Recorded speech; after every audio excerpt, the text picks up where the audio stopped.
resident tech specialist. Paul Spain has just been to Silicon Valley, where all those techie gurus are completely reimagining the way we understand transport. So what specifically caught his eye? He joins me now. Paul, good morning. Good morning. It's great that we're talking about transport. Transport is something that, oh my God, if anything needs reimagining, it's transport, particularly public transport.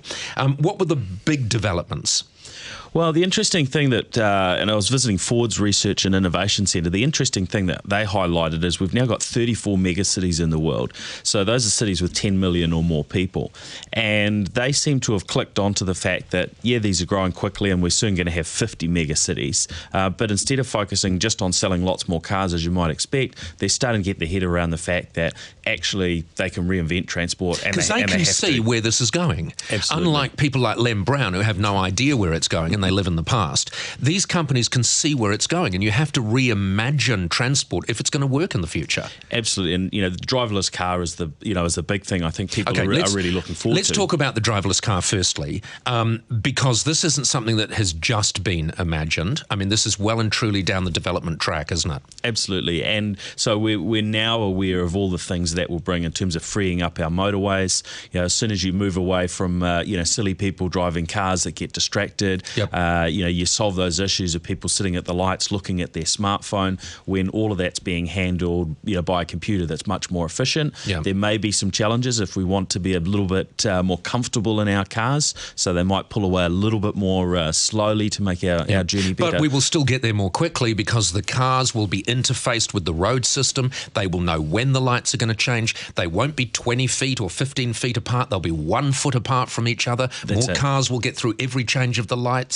Yep, and what Ford are talking about is this move to multi-mode transport. So you fire up your smartphone app and it tells you the best way to get to your destination. So you're heading into the office and you might take your little e-bike that's in the back of your car. You jump in your car, you drive to an appropriate spot, so you maybe don't have to pay for the most expensive parking in the middle of the city. And maybe it isn't even your car that you've jumped into. Maybe a car has just arrived which is perfect to fit your bike in the back. It's exactly the car you need. That's it. So you'll be able to use whatever's appropriate, and car sharing is one of the big things of the future. So we'll move away probably from the traditional ownership models at the moment, where every family has a couple of cars. Hey, you might want to keep one for the foreseeable future, but I think that will end up hokey reasons. Oh look, it's a manual.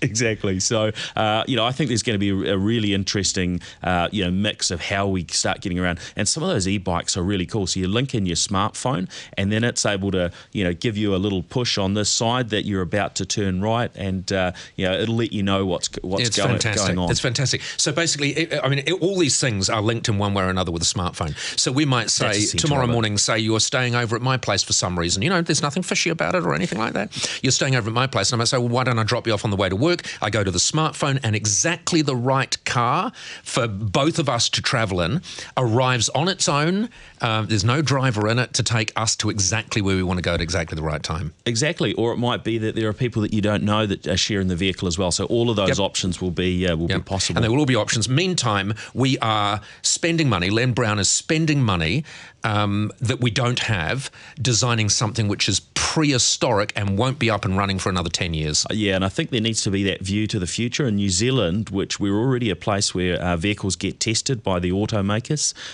we should be gearing ourselves up to be a test bed for driverless vehicles and for these future types of transport. We should be actively seeking them out and saying, look, come here, do what you like. John Key was speaking to Eric Schmidt, the chairman at Google recently, and they had a discussion around driverless cars. Now, I would like to think that John is starting to consider how we can get on board with that as a country. Paul, it wasn't just driverless cars. There were many other ideas, and one of them were this raft of new ideas that actually prevents you from needing to make the journey in the first place. Yeah, well, there's certainly that side of things. If you can avoid travelling altogether, then hey, that's going to free up the roads as well, isn't it? Yeah. So basically, there's ways that things will be delivered to us, things will be done for us, and we'll just control them all again from probably a smartphone. Yeah. So the new apps that were available there, one of the ones I looked at, and we've got similar things starting to start up here in New Zealand. Postmates, they'll basically deliver you your Starbucks. Maybe you want the new Apple Watch from the Apple Store. You just don't have to go to those places. And there's an in-between one, which basically brings your goods out from the store to the roadside. Fantastic. And you just pick it up on the way past. So you don't need to park. You just stop. It's sitting there all ready for you. You've already paid for it automatically, and people will be killed soon because pizzas and other things will just fall out of the sky from drones. And, here's your pet. Oh, dead. Paul, thank you very much. Paul Spain, Gorilla Technology CEO. Always great talking to you.